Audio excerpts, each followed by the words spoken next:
The main run of the South Dakota legislative session has wrapped up. Lawmakers are back home after 9 weeks of work at the state capitol. Perhaps the main story for the legislature this year is where tens of millions of largely federal dollars went and where they didn't. State House reporter Austin Goss has a wrap up tonight from the Pure Newsroom. The state of South Dakota came into this session looking for ways to spend almost $1 billion and found many ways to do so.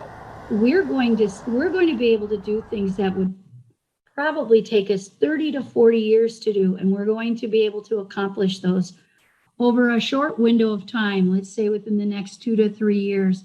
Projects with substantial long-term impact, such as expanding the cybersecurity school at Dakota State University, funding workforce housing, and various water projects were just a few that will benefit South Dakota long-term. Allocated funding at every university, and we did the same at our 4 technical colleges to ensure that our professor pay, our staff pay is where it needs to be.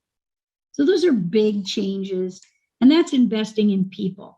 Despite those big projects, some lawmakers and organizations left Pierre less than satisfied. Major attempts to provide relief to residents through sales tax cuts, grocery tax cuts, and property tax cuts fell short.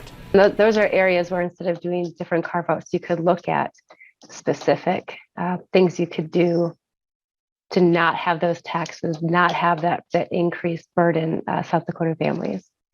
Opponents of those cuts argue that long-term, the revenue drop would not be sustainable. What does that look for the burden that's placed on families versus there's a lot of talk around how is government's going to handle the increases with inflation or the tough times. And we want to make sure that the government and legislators are always looking to see how our family is going to sit in tough times. As of Monday, the governor had signed 128 bills and still has 121 to consider.